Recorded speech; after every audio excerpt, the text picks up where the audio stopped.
Kuya Agustin Love Stories presents The Gulay Vendor Meets Disabled Billionaire. Written by August Rodriguez. Sa isang maingay na palengke ay makikita ang magana at kwelang dalaga na ganado sa pagtawag at pagbenta ng kanyang mga produkto. Bili na po kayo, mga suki! Fresh na fresh at hot na hot just like me! Mga suki, bili na! Bili na po kayo! Para namang pati sarili mo ibinebenta mo na, Kat-Kat. Puna ng katabi niya sa pwesto. Mahina siyang tumawa. Naku, Marsing, ganun talaga. Kung gusto mo makabenta ay kailangan mong galingan. Umismid ang babae at hindi na lamang nagkomento kaya bumalik na si Kat-Kat sa pagtatawag sa mga mamimili. Magkano sa sitaw, Kat-Kat? Malawak ang ngiti ang isinalubong ni Kat-Kat sa suki. Kumusta po kayo, Aling Tekla? Para po sa inyo ay 10 na lang po isang tali. Fresh na fresh po yan, parang ako. Bili na po kayo. May libreng yakap ba yan kapag bumili kami? Singit naman ng kargador na napadaan at narinig ang kanyang spiel. Kayo nga ay huwag magbiro ng ganyan sa dalaga. Saway ni Aling Tekla. Hayaan niyo na po, Aling Tekla. Basta ang mahalaga ay importante. Kuwelang Anya, ilang tali po ng sitaw? Bigyan mo nga ako ng 3 tali. Ay, ito pong talong, 50 lang po ang kilo. Naku, samahan nyo na rin po. Fresh din ito, tsaka po, malaki, mahaba at masarap. Sabi ni Kat-Kat, saka humagikhik. Napangiwi ang dalaga nang mahina siyang paluin ng matanda. Sige na nga, pagbigyan mo na rin ako. Naku talaga, madalnal ka talaga kaya naman ako'y tuwang-tuwa sa'yo eh. Saka maganda na rin po, di ba? Hirit pa ni Kat-Kat bago bumulong sa matandang babae. Umuo ka na lang po, Aling Tekla. Bibigyan kita ng tawad na pechay. Hindi ka ba malulugi niyan? Baka mapagalitan ka na nagpapabenta, ha? Sus, hindi po. Ang pechay ko po ay akin. Fresh na fresh din po ito, no?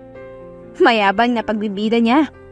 Matapos ang maghapon na pagdaldal at magbenta ay masayang umuwi si Kathleen. Pero bago iyon ay dumaan muna siya sa may-ari ng pwesto at mga gulay na ibinebenta niya para iintriga ang benta at kunin ang porsyento niya. Masayang umuwi ang dalaga sa maliit nilang barong-barong. Naabutan niya ang ina na nagluluto na para sa hapunan nila. Nay, bumili po ako sa palengke ng karne para maisabaw at makakain si tatay. Anya, habang inilalabas sa plastik ang 1/4 na karne. Tatay! Ang ingay mo naman, Kat-Kat. Nahihirapan man ay pinipilit ng ama na magsalita. Mahina siyang humagikhik. Tatay talaga, hindi mo ba namiss ang pinakamaganda mong anak? Umingos ang ama na nakaupo sa lumang wheelchair na galing pa sa barangay. Ani mo ay marami ng pinagdaanan sa buhay ang nasabing upuang digulong. Paanong hindi ikaw ang magiging pinakamaganda kung lalaki naman ang mga sumunod sa'yo? Maganda rin po ako, tay. Seryosong wika ng kapatid na lalaki na sumunod sa kanya. Baka gusto mong tumayo ko dito at hampasin kita dyan, Jerome. Asik ng kanilang ama. Masama ang timpla ng muka. Mahinang humagikhik si Kat. Paano pala, tatay? Kung bakla nga itong si Jerome, anong say mo? Eh di bakla siya. Anong magagawa natin? Akala ko po, tatay, magagalit kayo eh. Tatayo pa nga kayo dyan at hahampasin ako. Nakangusong ani ni Jerome. Mabuti ngang bakla sana ako, tay, para makatayo na kayo dyan at tanggapin ko ang hampas nyo. Masisira ang wheelchair, wala pa tayong pamalit. Malakas na humalakak si Kat nang makita ang pagbabago ng timpla ng mukha ng kapatid. Nay, si Jerome mo, iiyak na yata. Paanong hindi, ate? Mas inaalala ang wheelchair kaysa sa anak. Paano kung mapilay ako? O kaya masugatan ng gwapo ko mukha? Wala na magkakagusto sa akin. Sinamaan niya ng tingin ng kapatid. Mag-aral kang ang lalaki ka, hindi man babae ah. Sermon niya sa kapatid. High school pa lang ito ay babaero na. Sa isip-isip niya. 3 silang magkakapatid. Si Kat-Kat ang panganay. High school undergraduate siya. Hindi na nakapagtapos dahil sa nagkasakit ang ama. Pangalawa ang high school na si Jerome at pangatlo ang elementary na si Bruno. Kasama sa buhay yun, ate. Enjoy habang nag-aaral. Isinalang niya ang karne sa lutoang kahoy bago balingan ng kapatid. Uminit ang ulo niya sa damuhong ito. Umayos ka ng pag-aaral mo. Pag nakapagtapos ka ng college at nagkaroon ng trabaho, mag-aasawa na ako. Anak, gusto ko na makilala ang boyfriend mo bago ka mag-aasawa man lang. Mahinang saad ang tatay nila. Mahina siyang bumuntong hininga. Ako rin po, tay. Siyempre, bago makilala ng kanyang ama ang kasintahan niya ay dapat siya muna. Sir, your 8 o'clock meeting is ready. Nag-angat ng tingin si Anthony sa sekretarya niya nang makasilip siya sa siwang ng pinto. Which one? Partnership project po with Miss Sparks, sir. Naging ting ang panga ng binata.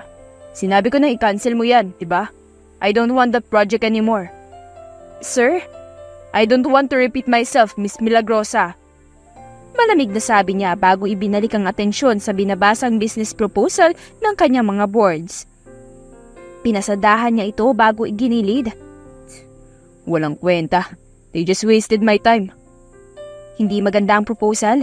Hindi pasado sa mataas na standard ni Anthony pagdating sa negosyo. Istrikto siya pagdating sa pasikot-sikot sa kanyang negosyo at trabaho. Nasa pangatlong folder na siya ng mga papeles na kailangang pirmahan at i-check nang biglang tumunog ang kanyang mamahaling phone. Ang girlfriend niya ang tumatawag.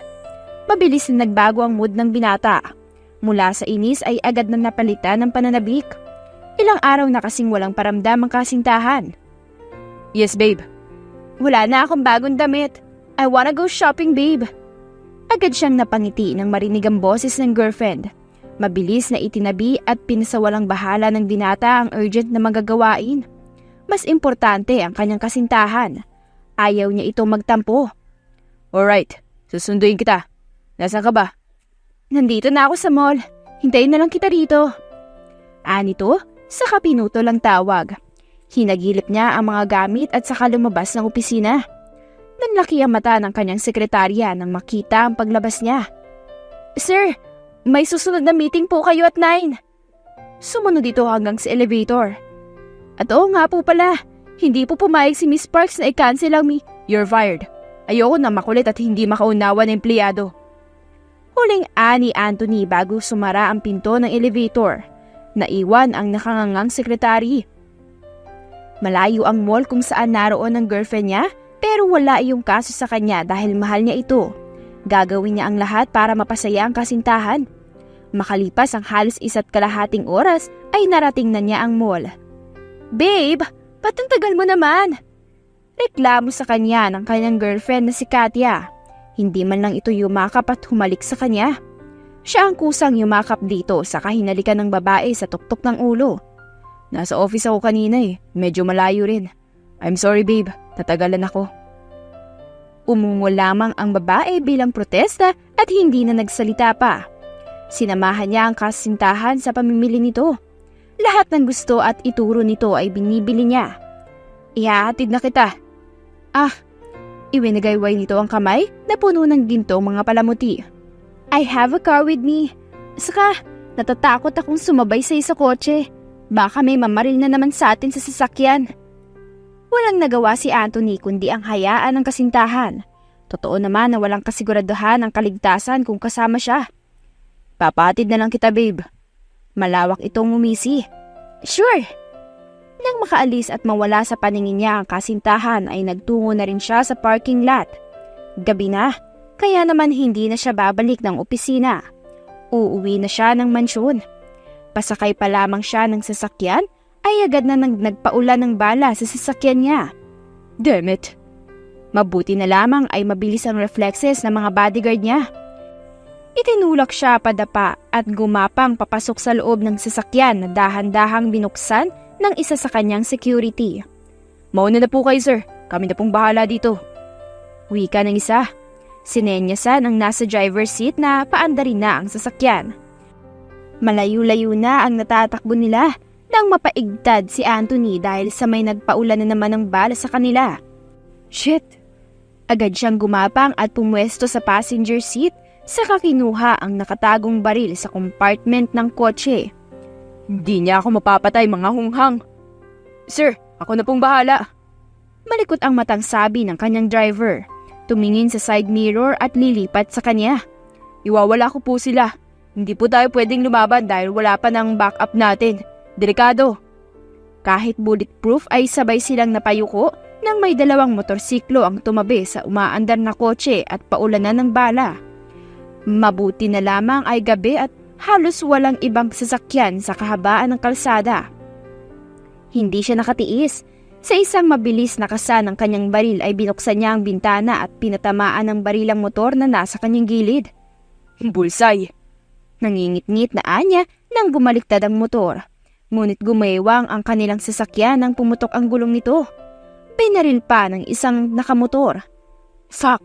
Damn it! Where the fuck are they? Nakahinga siya ng maluwag nang may magradyo sa kanyang driver. Narito na ang backup. Huminto na rin kasi ang kanilang sasakyan, kaya akala niya ay mapapalaban sila ng driver na kasama. Akala niya ay magtatagumpay na ang mga ito. Kahit sanay na ang binata ay hindi pa rin niya maiwasan ang matakot para sa sarili. Ayaw pa niyang mamatay. Pagbabayaran pa niya ang mga kalapastanganan na pagtatangka sa buhay niya at ang pumatay sa kanyang mga magulang. Ang pinakamahalaga ay papakasalan niya pa ang kanyang kasintahan. Makalipas ang 1 linggo matapos ang nangyari ay lalong humigpit ang kanyang seguridad. Ang mga bodyguards na hindi niya dati maramdaman ay nakapaikot na sa tuwing lalabas siya. Naalala tuloy niya ang usapan nila ng matalik niyang kaibigan.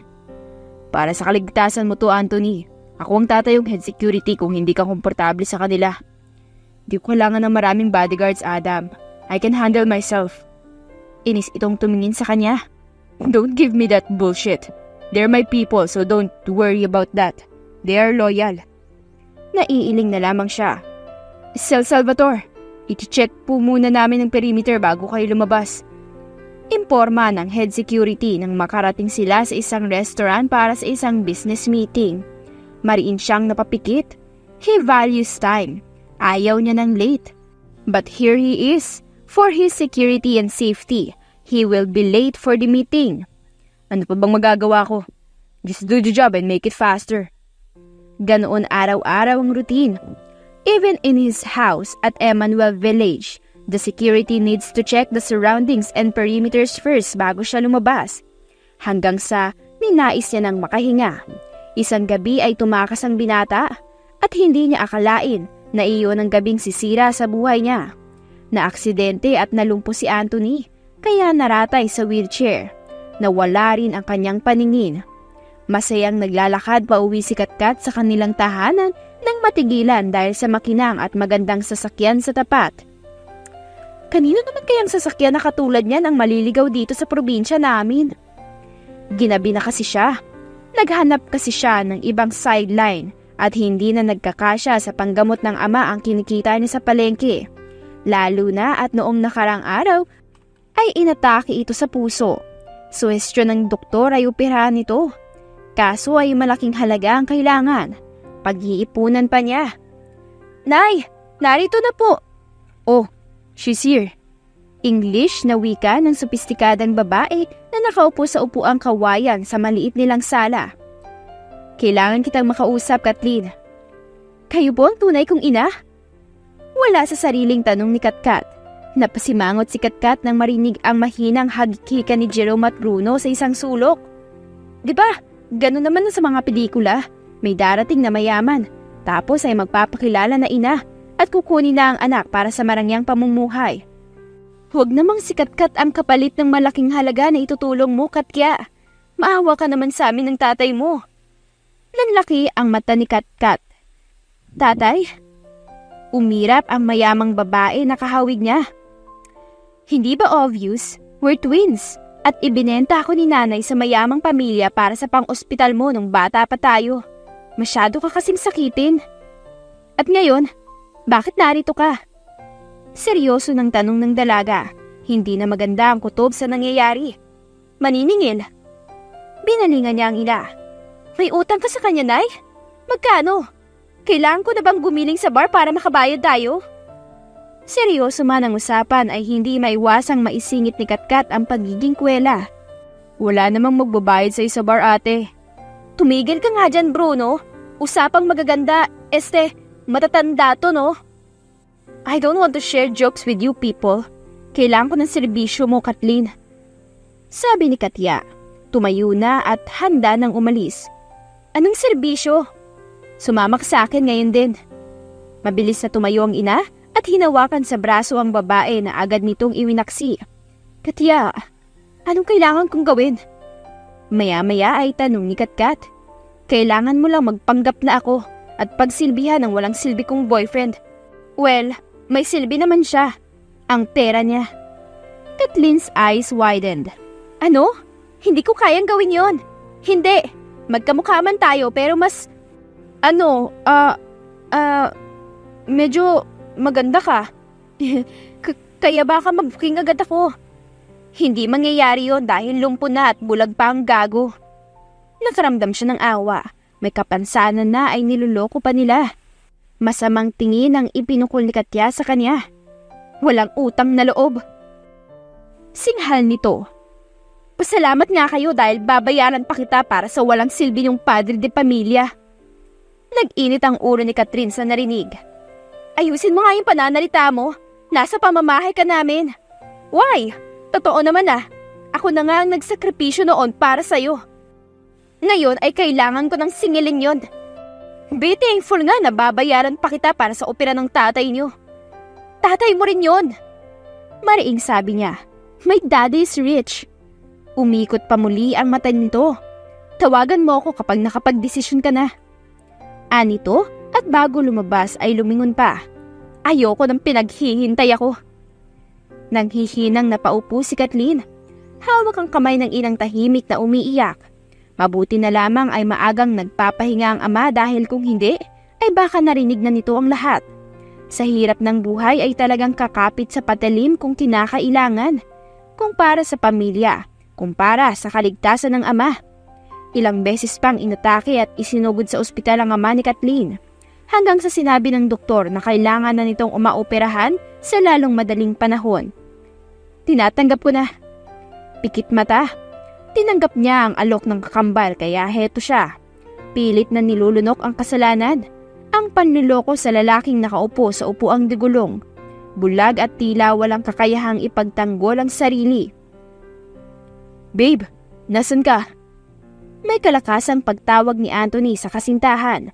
Laking tuwa niya nang sabihin nito na aalagaan siya. Lalo tuloy niya itong minahal. Sir, nagluluto po si Katkat. Wika ng isang boses sa tabi niya. Ang kanyang personal assistant / bodyguard / best friend. Agad na sumama ang timpla ng mood ng binata. Call her. I want her by my side. Malamig na utos niya. And why are calling her Katkat? Rinig ni Anthony ang marahang paghinga at paglunok ng kausap. Nawalan siya ng paningin. Lumakas naman ang kanyang pakiramdam. Yun po kasi ang sabi niya. As far as I know, ayaw niyang tinatawag sa kahit na anong pet name o nickname. Siya naman ay nagtataka. Mabait kasing nakikipag-usap ang kasintahan sa mga katulong at kasama nila sa bahay. Sa kanyang pandinig ay bahagyaring nag-iba ang taginting ng boses ng dalaga. Nagkaroon niyo ng kwela at lambing. Yun nga rin po ang pinagtataka ko, sir. Di ba po ay stricto si Ma'am Katya? Saka hindi rin po siya marunong maglinis at magluto eh. Ngayon po ay siya halos ang I don't need your opinion. He said coldly. Sorry po. Ngunit totoo naman ang sinabi nito. Bring her to me. Ang sabi po ni Ma'am Katya, dito na raw po kayo sa sala at hintayin siya, sir. Mabilis na uminit ang ulo ni Anthony. Ayaw niya sa lahat ang kinukontra siya. Ayaw niya na hindi nasusunod dahil tila nababaliwala ang otoridad niya. I don't want to repeat myself, Adam. You know that. Yes, sir. Agad niyang naramdaman ang pag-andar ng upuang digulong.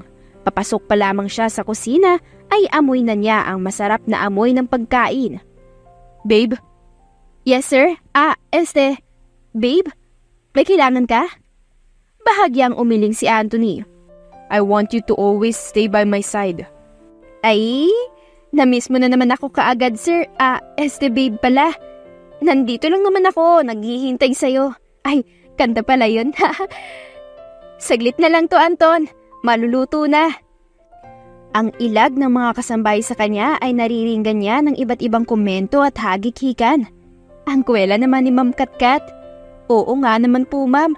Dapat noon ka pa bumisita rito o kaya sumama kay Sir pauwi. Nakakatuwa po kayong kausap, ma'am. Narinig niya ang malakas na halakhak ni Katya. Nakakapanibago. Demurito tumawa. Hindi malakas kung humalakhak. Dahil hindi raw ganoon ang isang sopistikadang babae. Nako, busy lang ako noon. Pero ngayon, kahit busy ay mas pipiliin kong alagaan ang mahal ko, no? Walang busy sa taong mahal ang first priority. Nai? Anthony can't hide his smile, so he bows his head to hide it. Narinig niya rin ang tikhim ng assistant sa gilid. Mukhang nahalata ang ngiti niya. Anthony cleared his throat before speaking. I'll be in my off. Oh no, Anton? Kumain na muna tayo. Hintayin mo na ako Sir Adam, dito na po kayo sa mesa. Mabilis naman na sumunod ang lalaki. Marahan itong itinulak ang kanyang wheelchair papalapit sa mesa. Heto na! Katya beamed. May inilapag itong kung anong pagkain sa harap niya. Base sa pang-amoy ng binata ay adobo ito. Susubuan kita, Anton Tumikim si Anthony. Kakaiba sa pakiramdam kapag tinatawag siyang Anton ng dalaga. Bahagya pa siyang napaigtad nang maramdaman ng mainit nitong kamay na humawak sa braso niya at bahagyang humaplos. Bakit ngayon ko lang nararamdaman ng ganito? Tanong niya sa isip. Sa bagay, hindi naman siya touchy noon sa girlfriend. Babe lang rin ang tawag sa kanya o kaya ang pangalan niya at hindi Anton. Kabadong-kabado si Katkat sa tuwing nakakasalamuha ang tao sa mansyon ni Sir Anthony. Kahit sinabi ni Katya na hindi pa naman ito nakikita ng mga katulong at ibang kasambahay sa bahay ni Sir Anton ay hindi niya maiwasang kabahan. Baka makahalata ang mga ito. Kaya ang ginawa niya ay maging siya. Iyong totoong ugali niya. Kahit iyon na lamang ay magpapakatotoo na siya. Masarap ba? Malambing na tanong niya kay Sir Anton. Sinusubuan niya ito ng kumain. Marunong naman raw itong kumain mag-isa pero naaawa siya kapag hindi ito nasasalok ng maayos ang pagkain. Magana itong mumuya bago tumango. Parang ako? Naubo ito. Sumaluwag ang kinakain. Uy, grabe siya Kunwari ay reklamo ni Katkat. Nagtanong lang naman ako, Anton Malakas siyang natawa nang makita ang pamumula ng teenga ng binata. Kanina ay pinaalis nito lahat ang mga kasama nila sa kusina, kaya silang dalawa na lamang ang naroon. Alam mong hindi ko masasagot yan dahil wala pang nangyayari sa atin aside from kissing. Siya naman ay namula sa itinuran ng binata. Wala pang nangyari dito at kay Katya. Ay sa 3 taong relasyon nila at ni Katya walang nangyari? Kinabahan tuloy siya, napa-sign of the cross pa. Huwag naman sana. Pero kung ay hindi, mabilis niyang protesta. Ayos lang. Just ask babe. Kaya ko naman kahit. Pakiramdam ni Katkat ay namula pati talampakan niya sa itinakbo ng kanilang usapan. Baka ang pinakaiingatan niyang bataan sa loob ng 25 years ay may suko niya sa hot papa. Diyos ko, magtino ka nga, Kathleen. Pabilis niyang sinubuan ang kanin ng binata upang matahimik ito. Kain ng kain, Anton. Huwag kung ano-anong sinasabi Baka bumigay ako. Ibinulong na lamang niya ang huling mga salita. Nakakahiya naman kung marinig at baka sabihin pa ng lalaki na masyado na naman siyang atat. Matapos ang tanghalian ay sinamahan niya ang binata sa silid nito. Magpahinga ka na ng maayos Baka pagpasok ko rito mamaya ay kung ano-ano na naman ang ginagawa mo. Matulog ka. Tatamahin ka sa akin ng kiss.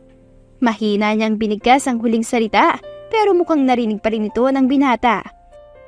Kumalabog ang dibdib ni Kat nang marinig ang mahinang tawa nito. Baliw, Kat. Bawal kang tamaan sa boyfriend ng kapatid mo. Baka tamaan ka ng magaling na sungit na yun. Alright, I'll wait for it. Nakakalokong anito. Nakangisi. Nasaan si Adam? Hihingin ko ang mga papeles na kailangan ng pirma. Sinasabi ko sa iyo, Antonio Kunwari pang nagdadabog ang dalaga sa harapan ng nakaupong si Anthony sa gilid ng kama. Ang dami namang pangalan para sa akin. Natatawang ani Anthony. Sasagot sana siya nang hindi niya napaghandaan ang sunod na ginawa ng binata. Itinaas nito ang isang kamay na sumakto sa kanyang baywang. Saka siya hinapit at ipunesto sa pagitan ng mga hita nito. Napahawak siya sa magkabilang balikat ni Anthony. Napalunok siya nang gumapang pa ang isang kamay nito at yumapos sa kabilang baywang ng dalaga. Ibinaon pa nito ang muka sa impis niyang tiyan. Ramdam ni Kathleen ang matipuno nitong braso kung saan siya nakakulong. Anton! Pasimple niyang hinaplos at pinisil ang biceps ni Anton. Napakagat labi at pinigilan ng umirit. Shit! Sa gym ba siya nakatira? I love you. Halos himatayin si Katkat sa narinig. Alam ng dalaga na hindi para sa kanya ang mga katagang iyon, pero hindi niya maiwasang makaramdam ng kaba at saya. Sa kabila niyo naiinggit. Paanong nagagawa ni Katya na lokohin ang ganitong klase ng lalaki? Oo, at masungit ito. Minsan pa nga'y laging nagagalit lalo na kung hindi na kukuha ang gusto. Kung sa mga bata ay nagtatantrums, si Anthony naman ay nagtatanggal ng mga empleyado, mga katulong, bodyguards at kahit hasyendero sa kanilang mansyon. Ayaw niya itong sagutin. Ayaw na niyang pati ang nararamdaman ay lokohin. Walang sagot. Lagi lang. May bahid ng tampo ang boses nito. Ha? I love. It's alright, babe. Ramdam ko naman. Hindi kailangan ng salita dahil ramdam ko. Ramdam ko na mahal mo rin ako. Sagot nito. Nawalan ng imik si Katkat. Makalipas ang halos 2 buwan na nagtatrabaho siya at nagpapanggap sa mansyon ni Anthony Salvatore ay ni minsan ay hindi pa nakikita man lang si Katya. Tinatawag niya para sana humingi ng impormasyon, ngunit wala. Hindi niya ito makontak. Paanong gagastos ng ganyang kalaki sa isang sikat na resort si Katya kung kasama ko naman siya lagi dito sa bahay? Isang hapon ay napadaan siya sa opisina ni Anthony. May kausap ito. Mukhang si Adam. Sa gabi? Hindi mo alam? Baka tumatakas sa gabi si Katkat para magliwaliw. Kinabahan si Katkat. Paanong nalalaman nito ang paggastos ni Katya? Never mind that, Adam. Ang mahalaga ay umuwi siya sa akin kung magliliwaliw siya ng gabi. Pero, stop Adam. Just stop, okay? Hindi ko kailangan ng opinion mo pagdating sa personal kong buhay. Matuto kang lumugar. Ay grabe, ang sakit naman nun ah. Kaibigan mo ko, Anthony. Paanong hindi ako mangingialam kung ipinapalabas na oportunista ang babaeng yun? She can spend all my money, basta sa akin siya. Talagang she's spending all your money, Anthony. Biruin mong halos bilyon ng araw-araw na binabayaran ng black card na ibinibigay mo sa kanya. I don't care. Rinig ang malakas na buntong hininga sa loob at maya-maya ay yabag. Mukhang palabas na si Adam. Mabilis siyang umalis sa harapan ng opisina at nagtatatakbong patungo sa sariling silid. Susubukan niya ulit tawagan si Katya. Baka mabuking na sila kung patuloy itong gagastos at malalaman ni Adam at sasabihin kay Anthony. Sumagot ka! Sumagot ka, Katya!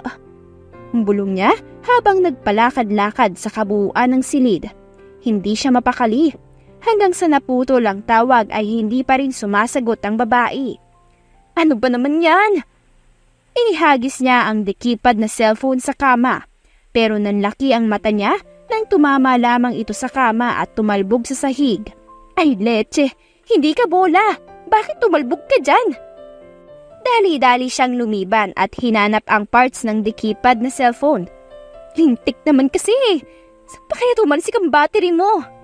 Kapag nabagsak kasi ang kanyang lumang cellphone na galing pa sa kaibigan sa probinsya ay nagkakalasog-lasog ito kung saan-saan napupunta at mukhang napunta ang battery nito sa ilalim ng kama. Kailangan pa niyang yumuko at tumuwad para makuha ito. Tahirap ka talagang cellphone ka. Naku talaga, kung hindi lang kailangan ni tatay ng operasyon ay papalitan na kita eh. Gigil na niya. Kaso, saan naman ako kukuha ng pambili kung hindi rin naman sana dito sa lecheng pagpapanggap na to? Tapos kung wala namang sakit si tatay, hindi ko naman tatanggapin ang ganitong trabaho. Naudlot ang gigil na monolog ng dalaga nang biglang may magsalita. What are you doing there, Miss Katkat? Ala, anong itsura bang napasukan ni Sir Adam? Parang ayaw na niyang lumabas sa ilalim ng kama. Kaso, ay, ano? Makikipag-usap siya sa lalaki na puwet ang nakaharap dito? Napakapangit naman kasi ng timing ni Sir Adam. Miss, you need help? Hiyang-hiya talaga siyang lumabas kaso kailangan. Dahan-dahan siyang umalis sa ilalim ng kama kahit na hindi pa niya naaabot ang battery ng phone. Pasimple niyang hinila pababa ang laylayan ng manipis na shorts na kanyang suot ngayon. At nang mahila pababa ay mabilis na rin niyang hinila pataas ang garteran. Grabe naman kasing shorts to.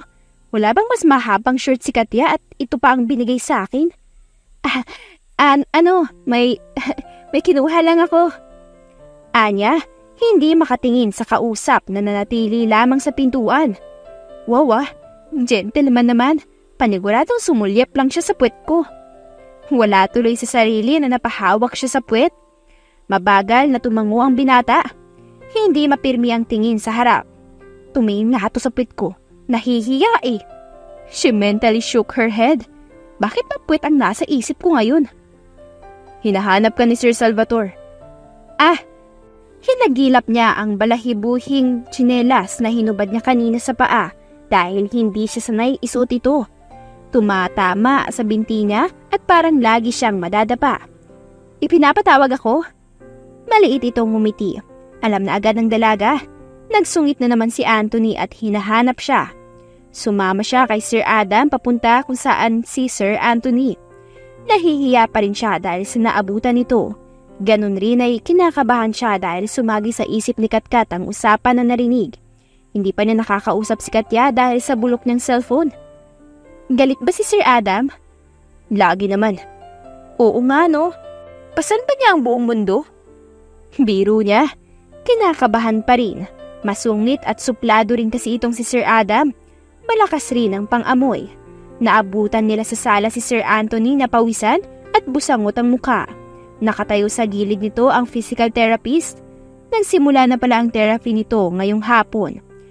2 buwan bago nasimulan ang physical therapy dahil pinagaling pa ng gusto ang sugat sa katawan ng binata. Where have you been? Sita sa kanya ni Sir Anthony nang maramdaman ang paglapit niya. Kinuha niya ang towel na nakasampay sa sandalan ng sofa at pinunasan ang pawis ni Sir Anthony. Paano mo nalaman na ako to?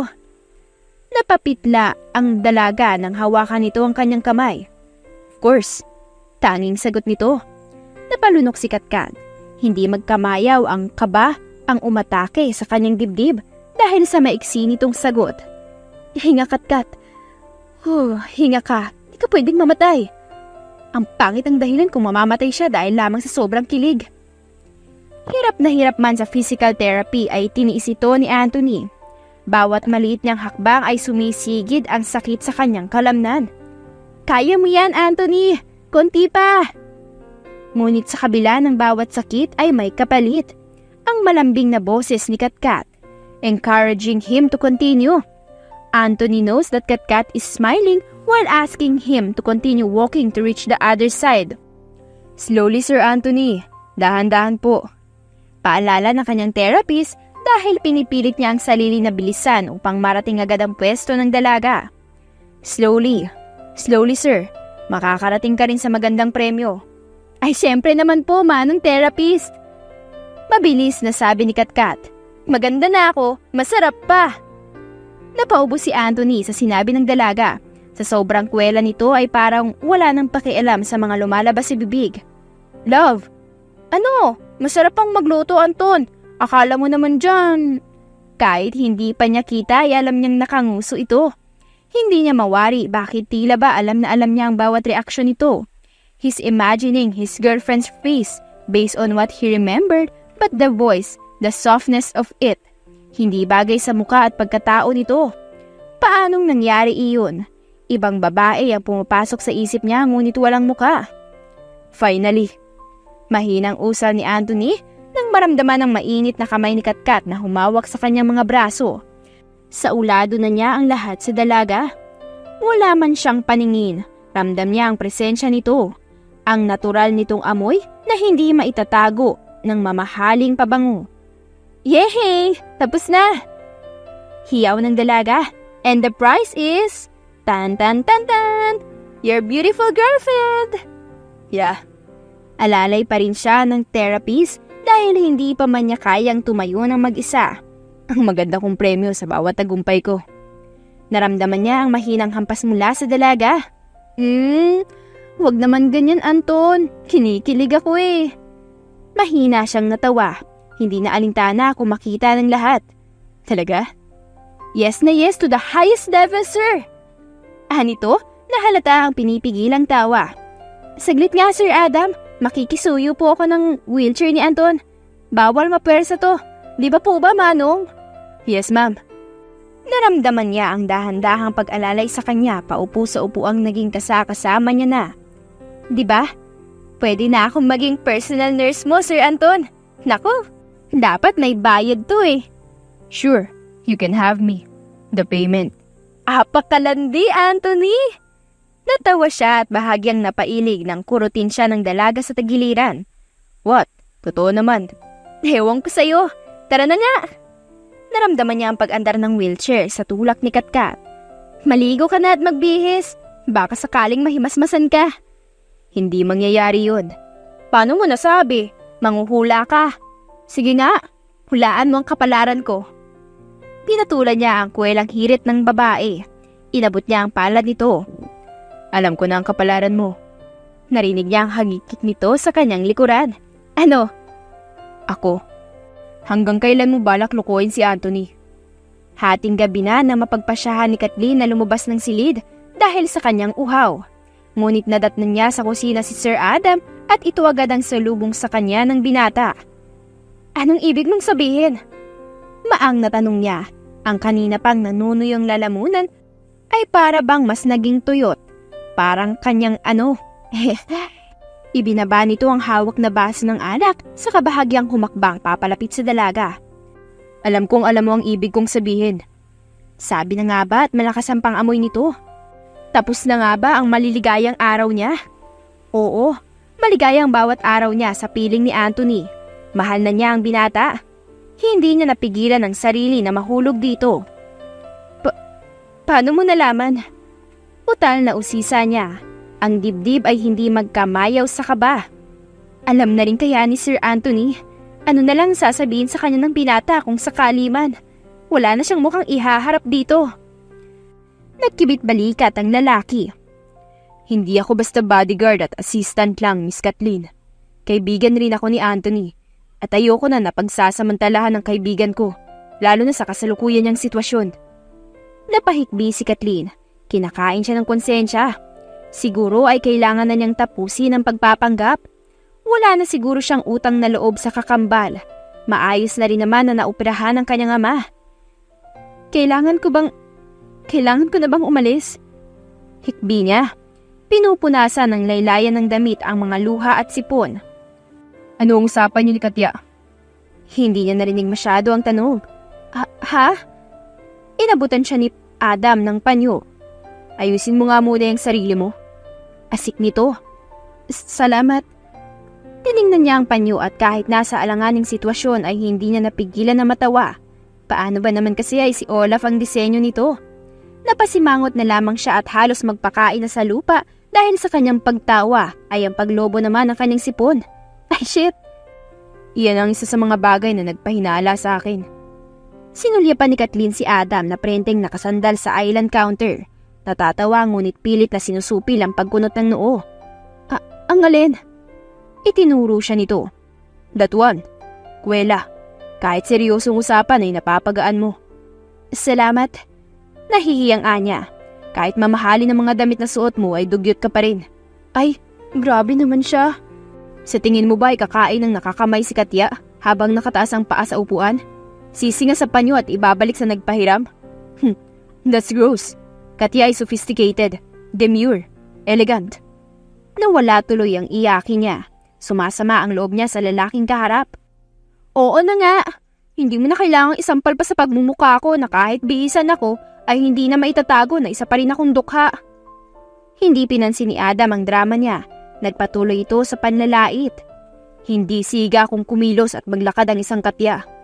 Hindi taga-kanto nakita na ang ngalangala kung malakak. Masama ang hilatsa ng mukha na tumalikod siya kay Adam. Nawala ang uhaw niya. Kinakabahan na nga siya dahil sa pagkabuking, ngunit nilait pa siya nito.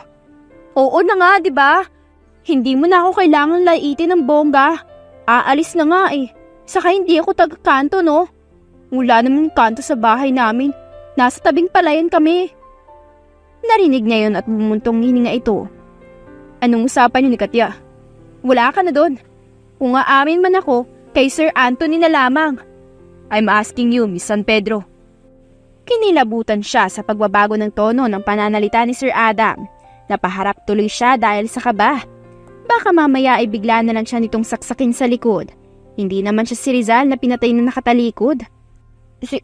Sinabi niya na alagaan ko si Sir Anton hanggang sa makalakad at makakita ulit. Habang siya ay patuloy nagagastos gamit ang pera nito. Ang hirap palang umamin sa kasalanan na sinadyang gawin. Babayaran niya ang pang-opera ni tatay bilang kapalit. And hindi ko na siya nakausap simula nung dumating ako dito. Magkamukha kayong dalawa pero ang laki ng pagkakaiba ng ugali niyo.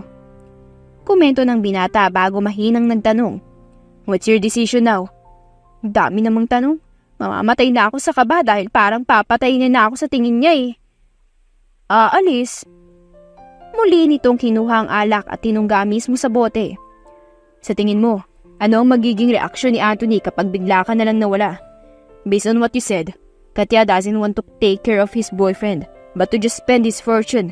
Hindi babalik si Katya hanggat hindi pa gumagaling si Anthony. Sino ang iharap ko sa kanya? Napayuko siya. Pati ba naman yun ay kargo ko? Alangan naman ako. Kanino bang kasalanan yan? Sabi ko nga, kasalanan ko. Simangot na Anya. Bahagyang natahimik siya saka nagpatuloy. Pero nahihiya na akong humarap kay Sir Anthony. Takot na takot ako araw-araw dahil nag-aalala ko na baka malaman niya. Hindi ko kaya na iwan siya na nasa ganoon pang kalagayan. Mahal ko na siya, Sir Adam. Kasalanan ko na rin naman to. Dahil hindi ko kayang bumalik sa dati ang kaibigan ko.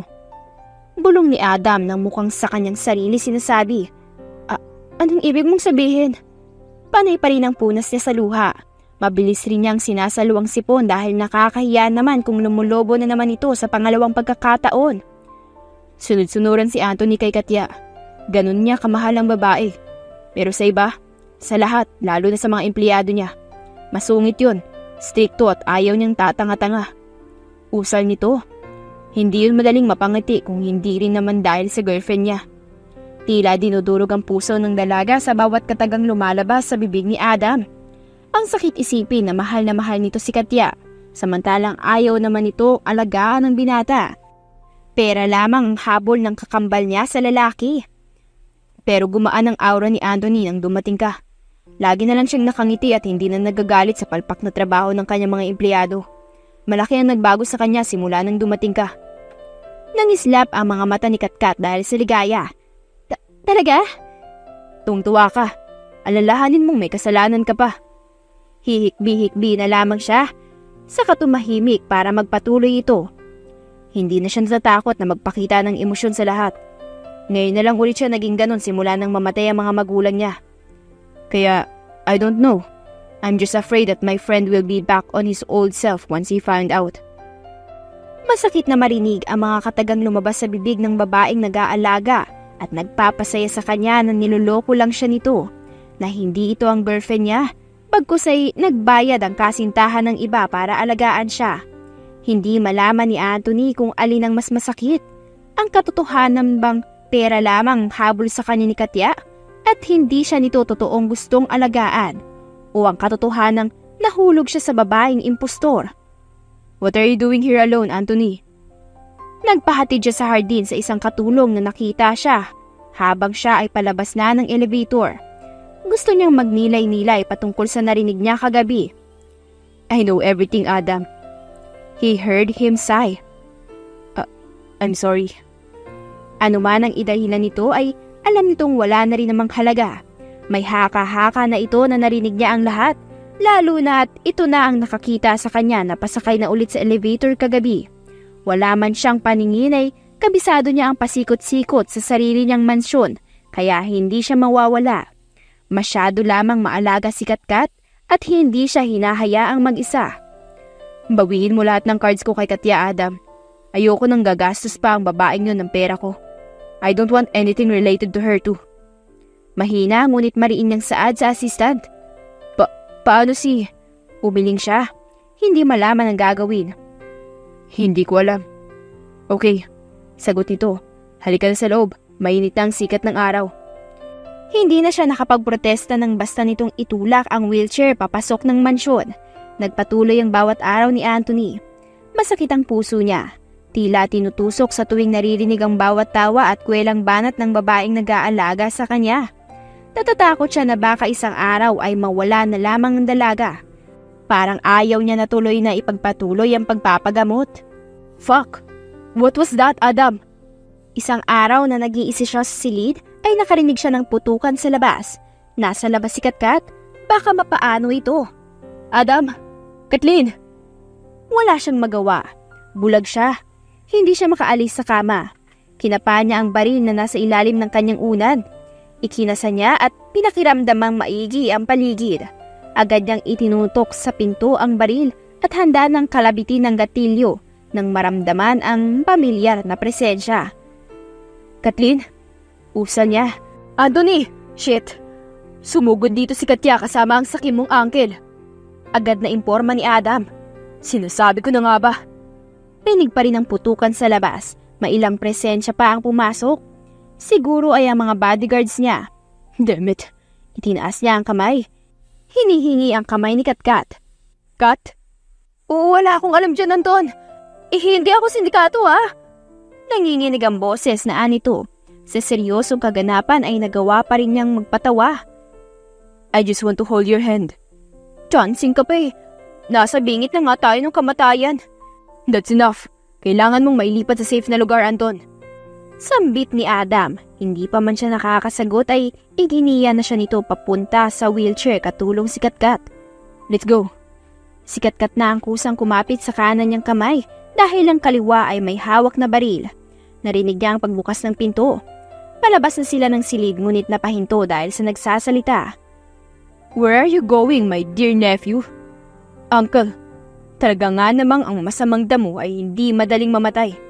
Nahulog na sa bangin at nagpaulan ng bala ay buhay pa rin. Anito, saka humalakhak. Sa palagay ko ay hindi masamang damo ang magulang mo. Dahil tig isang bala lang ay patay agad. Fuck you. Nang gagalaiti at nanginginig ang kamay ni Anthony. Ito ang pumatay sa magulang niya at nagtatangka sa kanya. Itataas na sana niya ang kamay na may baril upang itutok sa tiyuhin nang biglang hawakan ni Katkat ang kanyang braso at kusang iniangat ang kamay niya upang itutok sa kaharap. Humigpit ang kapit niya sa isa nitong kamay dahil ramdam niya ang panginginig nun. Malakas na humalakhak ang tiyuhin niya sa naksaksihan. At kamukha nga talaga ni Katya ang babaeng yan ah. Sino ang mas magaling? Si Katya o ang kakambal niya? Nakangising tanong nito kay Anton. Paano niya malalaman wala pa naman daw nangyayari sa kanila ni Katya? Love, shut your mouth, please. Bulong niya dahil baka mapagbalingan ito ng tiyuhin. Matabi lang dila ah. Unahin ko kayang patayin itong impostor na to, Anthony, ano? Walang hiya ka, huwag mo siyang gagalawin. Hindi naman sana ako susugod dito kung hindi mo lang binawi ang cards at pinuto lang sustento kay Katya. Malaki ang pakinabang ng batang yun. Masyadong magarbo kung gumayak at gumastos gamit ang pera ng hangal at lumpo niyang boyfriend. Sa kasamaang palad ay pera lamang habol sa'yo ni Katya. Noon pa man. Sa sobrang kaba at takot ay parang gusto nang maihi ni Kathleen sa salawal. Nasa kusina siya upang ikuha ng pagkain si Anthony nang magkaroon ng putukan sa labas. Para pangang umikot ang daigdig na nang basta na lamang siyang hablutin ni Sir Adam at kalad ka rin patungo sa silid ni Sir Anthony. Anong nangyayari, Sir Adam? Hindi ito sumagot, bagkus ay basta na lang nitong binuksan ang silid ni Anthony na siya namang sumalubong sa kanya ng baril. Mamamatay ako sa nervyos eh. Naawa siya sa binata nang harap-harapang aminin ng uncle nito ang totoo. Kahit natatakot ay nangibabaw ang galit, kaya hindi na siya kusang nagtutok ng baril na hawak ng binata sa matandang makapalang balbas. Kathleen mentally rolled her eyes. Ermitanyo, sobrang haba ba naman ang balbas niya? Hindi niya nasundan ang usapan. Walang rumehistro sa utak niya sa sobrang takot para sa sarili at para sa binata. Bigla na lang ulit nagkapalitan ng putok. Hindi alam ni Kathleen kung bakit siya natatakot, kaba at sobrang instinct. Now! Pagsigaw na yon ni Ada, may hinablot niya ang wheelchair ni Anthony at mabilis na isinakay sa elevator. Siyempre kasama siya at si Adam. Hindi na nakahabol ang ilang bodyguards dahil naukupan na ng mga kalaban ng atensyon. Para silang nasa pelikula, yung nakasakay sa elevator at hindi alam kung ano ang sasalubong sa pagbukas nito. Magkapantay si Adam at Anthony, parehong nakatutok ang baril sa pinto ng elevator. Samantalang si Kathleen naman ay nasa likod ng wheelchair at mahigpit ang kapit doon. Lord, parang awa mo na. Gusto ko pang mabuhay. Bulong niya na panalangin niya. Ayokong mamatay na virgin, Lord. Kung ano-ano ang sinasabi niya sa sobrang takot, mahinang tumawa ang dalawang kasama niya. Nakuha niyo pang tumawa gayong mamamatay na yata tayo. Naiiyak na singhal niya. Nakatutok ang mata sa pinto ng elevator na unti-unting bumubukas. We're not gonna die, love. I assure you. Parang mauuna na yata siyang himatayin. Napalitan ng kaba niya dulot sa nangyari ng kaba dahil sa itinawag ng binata sa kanya. Tumulo ang luha niya. Sinasalakay siya ng konsensya. Hindi ka pa pwedeng mamatay. May kasalanan ka pang kailangang harapin, Miss San Pedro. Panira ka talaga ng moment. Ay! Damn! Mabuti na lamang ay mabilis ang reflexes ni Adam. Agad nahila si Anthony sa likod ng hagdan. Pagbukas kasi ng elevator ay agad na nagpaula ng bala sa kanila. Kasunod ay ang nanggagalaiting boses ni Katya. Ngunit siya'y naiwang tulala kaya siya ang sumalo. Kathleen! Ang nanlalaking mga mata ni Adam at ang hintakot sa boses ni Anthony ang huli niyang narinig bago mawala ng malay. Lord, ayaw ko pang mamatay. Anya sa isip. Mahigit 1 taon na mula nang magising si Katkat sa ospital. Wala siyang ibang makamulat, kundi ang inang umiiyak at ang amang tulala. Ang pasaway ng mga kapatid ay tahimik sa sulok. At ang maliit na papel, sulat galing kay Adam. He doesn't want to see you anymore. Pinapatawad ka niya basta huwag ka na magpapakita pa kahit kailan. Sa ibaba ay ang pirma ni Anthony. He doesn't want to see me anymore. Eh hindi naman talaga siya nakakakita. At tungal niya nang mabasa ang kapirasong sulat. Parang gago naman eh. Bumalik siya sa pagtitinda sa palengke. Sa hapon ay kumukuha naman siya ng labada. At sa gabi naman ay nag-iihaw-ihaw siya. Anak, baka yumaman na tayo niyan. Minsan ay hindi na natiis na puna ng kanyang ina. Tawanan na lamang tuloy sila.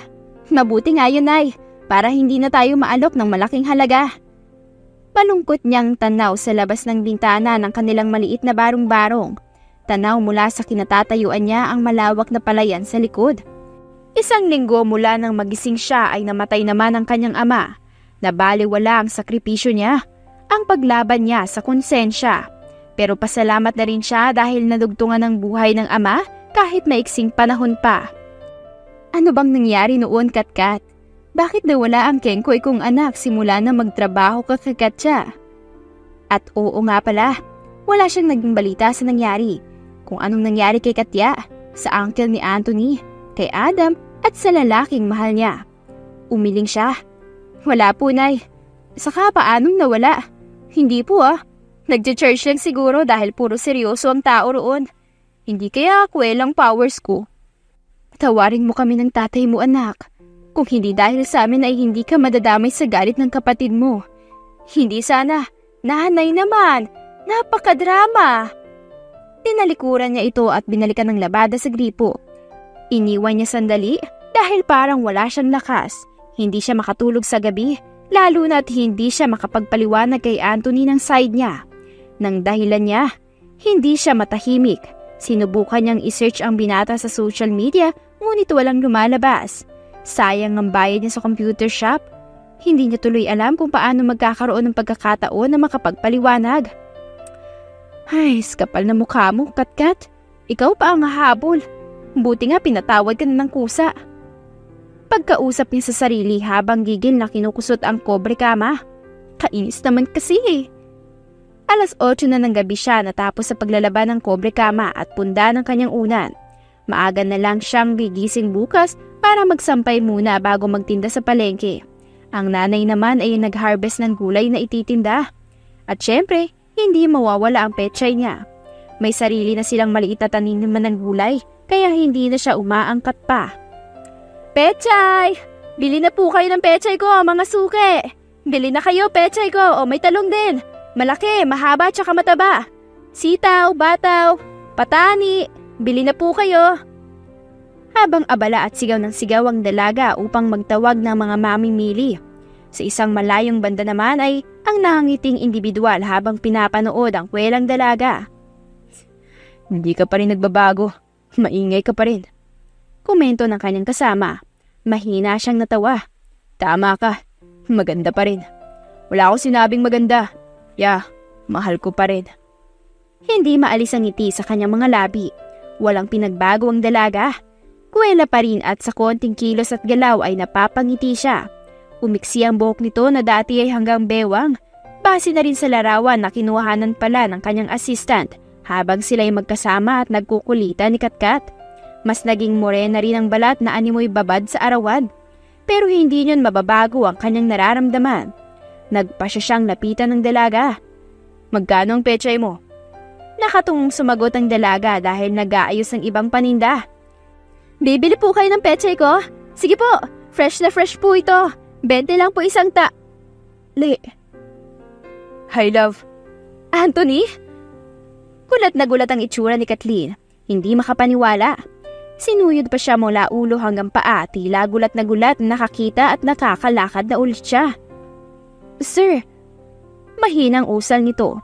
Punong-puno ng kasiyahan ang dibdib ni Anthony habang malayang pinagmamasdan ng dalaga. Hindi nabigyan ng maayos na hustisya ang itsura ng dalaga sa litrato. Mas maganda ito sa personal. Oo nga at kamukha ni Katya. Pero maamo ang mukha ni Kathleen at halata sa kulay kayumanggi nito mga mata ang pagiging carefree. Kumusta ka na? Usal niya nang makaupo sa harapan ng dalaga. Nang makabawi ito sa pagkabigla ay inaya siya nitong umalis at lumayo sandali sa palengke hanggang sa mapadpad sila sa isang parke. Sir, alam ko pong huli na pero patawad po. Alam ko pong mali ang manloko ng tao, sir. Pero po kasi kailangan ko po ng malaking halaga para sa tatay ko ng mga panahon na yun. Pero lahat ang pinakita ko at pinaramdam ko, sir. Totoo po ang lahat ng yun. So, totoong minahal mo ko? Nakangiting usisa ni Anthony. Nahiyang nagyuko ng ulo si Kathleen. Opo. Mahinang sagot nito. Lumawak ang ngiti niya. Pero kasi sir, sorry po talaga. Tatanggapin ko po kung hindi niyo po ako mapapatawa dahil malaking kasalanan po ang nagawa ko. Sa halip na maawa ay natawa siya sa dalaga. Tuwang-tuwa siya na halos pumuno na sa kanyang puso. Masayang masaya siya dahil sa wakas, nakikita at napagmamasdan na niya ang dalaga na matagal niya nang inaasam. I choose to look on the positive side, Kathleen. Oo, nagalit ako at nasaktan. Dahil tao rin naman ako. Hindi rin ako manhid. Ramdam ko ang may nag-iba. Maluloko mo ang ibang tao sa mansyon pero hindi ako. May kutob na ako na hindi si Katyang nag-aalaga sa akin. Pero pinaniwala ko ang sarili ko dahil sa pagmamahal ko sa kanya. Isiniksik ko sa aking utak na nagbago si Katya para sa akin. Sorry po. Sambit ng dalaga. Napanguso ang binata nang makita ang pagpatak ng luha sa mga mata nito. Simula pa lang ay naghinala na si Adam. He also knows Katya. Pero dahil siguro sa make-up ay hindi na niya napagtuunan ng itsura. Nagbase siya sa kilos mo na hindi naman ginagawa ni Katya ang bawat ginagawa mo sa mansyon. Lumipat ang mga tingin nito sa katabi niyang si Adam. Gumuso bago muling yumuko. Masama tuloy niyang tiningnan si Adam na napakamot sa kilay. Strikto, masungit at mabilis ako mapikon. Oo, pero malambot ako at mabilis magpatawad pagdating sa taong mahal ko, Kathleen. Kaya noon pa man, pinatawad na kita. Hindi ko pa man alam ang dahilan. Anton, sambit ang dalaga. Ang sarap pakinggan na matawag mo ulit ang pangalang ibinigay mo sa akin. Pahayag niya. OA ka, sir. Hindi mapigil ang bigkas ni Katkat sa mga pinagsasabi ni Anthony na kakurnihan. Tumawa lamang ito. Ano palang nangyari matapos akong mawalan ng malay noon? Naalala niyang tanong dahil curious siya sa sumunod na nangyari noon. The police came. Nanlaban pa si Uncle kaya napatay ng otoridad. While Katya surrendered herself after she saw you na nabaril at nawala ng malay. Tapos, she eagerly asked, Nahalata yata ng binata na sabik siya sa kwento kaya agad rin itong nagpatuloy. I talked to Katya for closure and after that, lumipad ako ng ibang bansa kasama si Adam. Doon ako nagpatuloy ng therapy at nakahanap rin ng eye donor. Hindi napigilan ni Katkat na haplusin ang mukha ng lalaki. Brown na mga mata mo noon. Bagay sa'yo. Pero mas bumagay sa'yo ang kulay langit ng mga mata. Para kang Turkish actor. Kinikilig niyang anya. Hindi napansin ang biglang pagkunot ng noo ng kausap. Ano yun? Ha? Wala. Tuloy ang kwento, sir. Napapidlag siya nang tumabi ito sa kanya at hinawakan ang kanyang kamay. Anthony intertwined their hands, not minding Adam and the bodyguards. You're the perfect one. Sambit ng binata. Nakatingin ang lalaki sa magkahugpong nilang mga kamay. Perpektong-perpekto ang mga kamay mo sa aking kamay. That's why, you're the perfect one for me.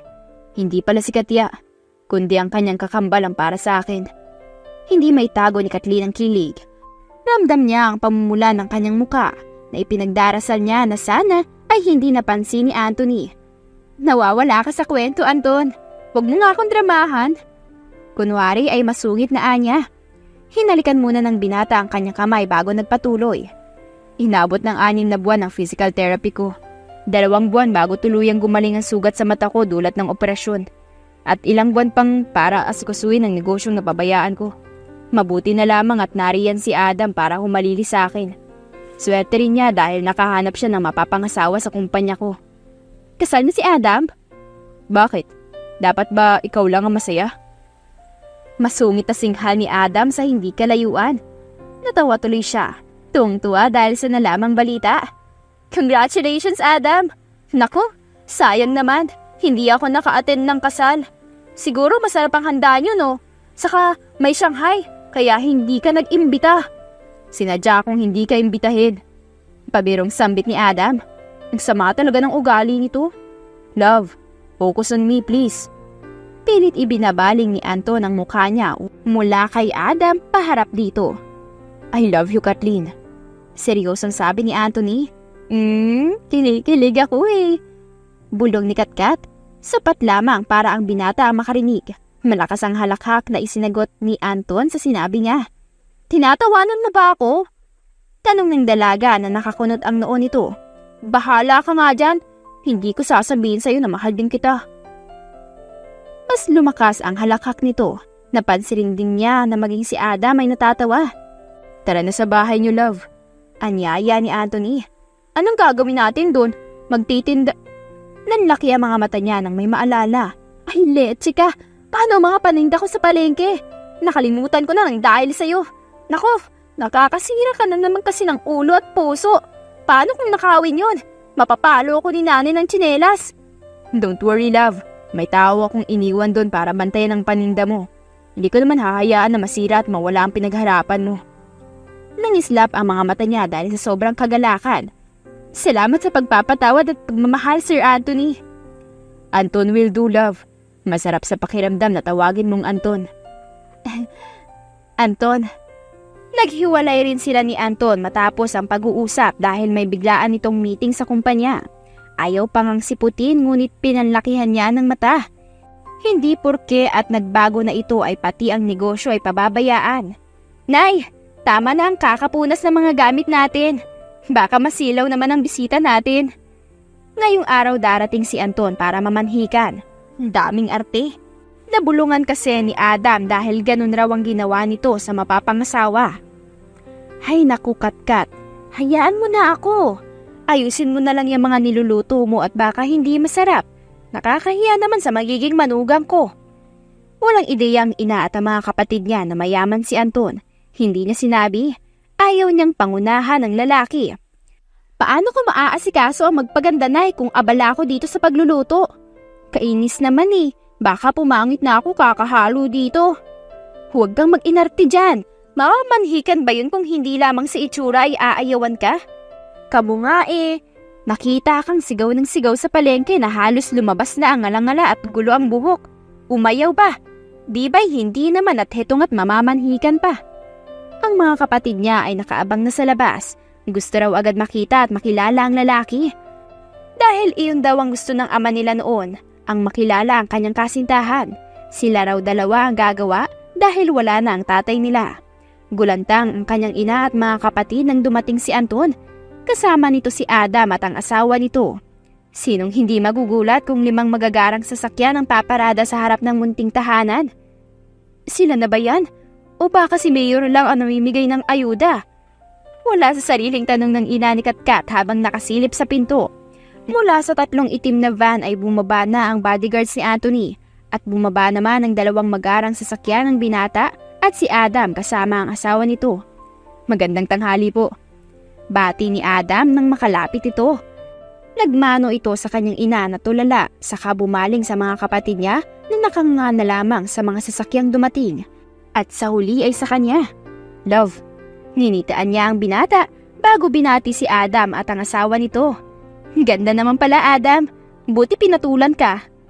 Biro niya sa lalaki na agad na bumusangot.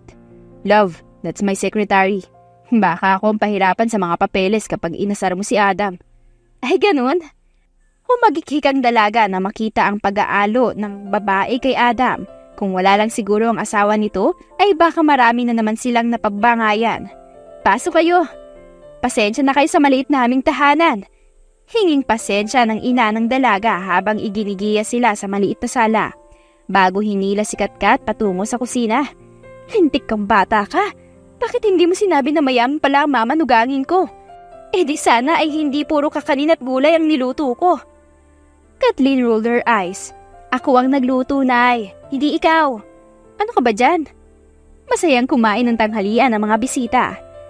Kung inyo po sanang mamarapatin ay nais ko pong pakasalan ang inyong anak sa lalong madaling panahon. Pakiusap ni Anthony sa nanay ng dalaga. Ako ay hindi tutor sa inyo ng anak ko. Ngunit siya ang iyong tanungin kung payag ba siyang masakal, makasal sa'yo sa lalong madaling panahon. Napahagikik siya sa kaseryosohan ng ina, ngunit tatahimik na balingan siya ni Anton. Payag ka ba? Bakit naman hindi? Masayang sagot ni Katkat. Sa kabila ng kasalanan ay may kalakip na kapatawaran. Malaki man o hindi, pagpapanggap man o katotohanan, iyon ay mananatiling kasalanan. Iba-iba ang tao, may mahirap magpatawad at may madali, katulad na lamang ng binata na piniling tingnan ang positibong larangan. Matapos ang usapan sa kasal ay nanatili ang dalawa sa maliit na kwarto ng dalaga.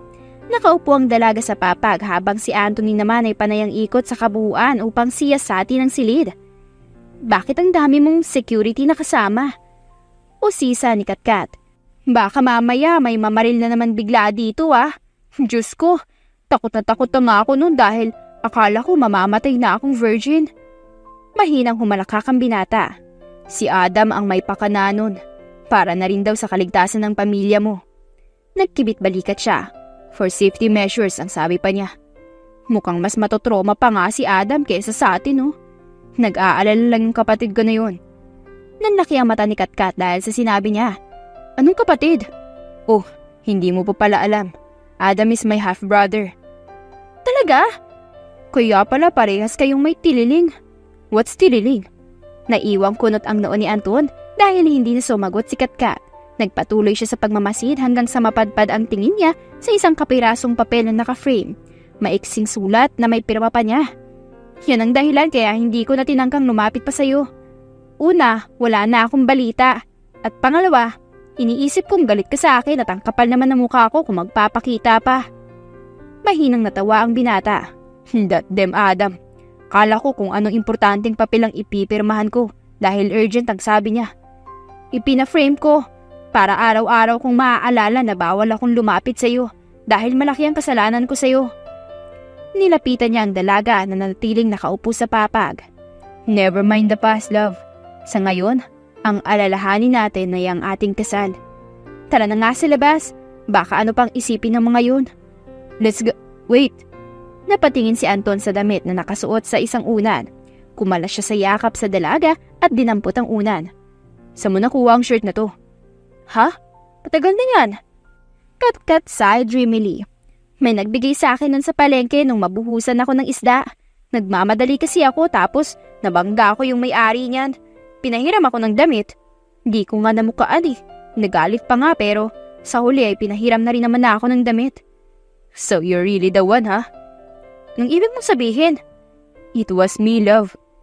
Ngumiting may galak sa muka at pag-amin niya. Ako yun.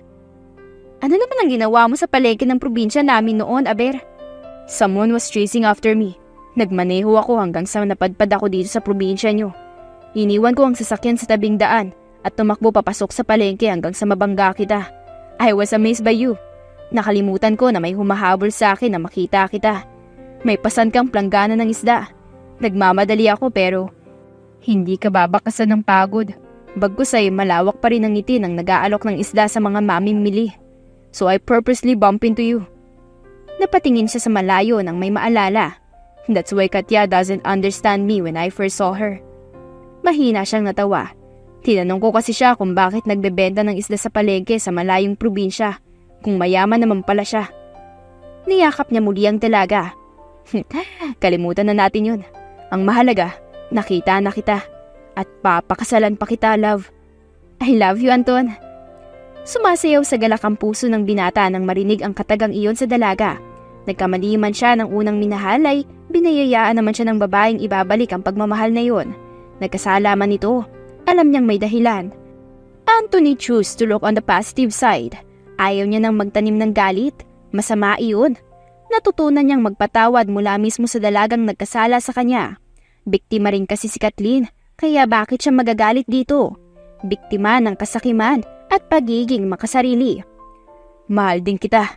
Mahal na mahal kita. Taimtim na wika ni Anthony bago pinataka ng halik ang malambot na labi ng dalaga. Makalipas ang isang buwan, ikinasal si Kathleen kay Anton at naging masaya ang pag-iisang dibdib ng dalawa. Nakalipat sila sa isang malaking mansyon at katabi ang isang mansyon para sa ina at kapatid ni Kathleen. Binayayaan sila ng isang baby girl na super cute, manang-mana kay Kathleen. Patuloy pa din ang pagtitinda ng mga gulay sa palengke pero hindi na sila ang nagbabantay dito kundi sila ang may-ari sa buong pwesto sa palengke na minamanage ng nanay ni Katkat. Naging masaya ang pagsasama nila Anton at Katkat at nasundan pa ng baby boy ang anak nila. Totoo nga ang kasabihan na ang pagmamahal ay walang pinipiling estado sa buhay. Basta't maging totoo ka at magmahal ng taos-puso at walang makakahadlang sa plano ng Diyos sa nagmamahalan. At dyan na po nagtatapos ang ating kwentong pinamagatang Gulay Vendor Meets Disabled Billionaire. Kung nagustuhan mo ang kwento, baka pwede pong makahingi ng comment, like, share at subscribe at malaking bagay po ito sa paggawa natin ng mga content na kagaya nito. Hanggang sa muli, paalam!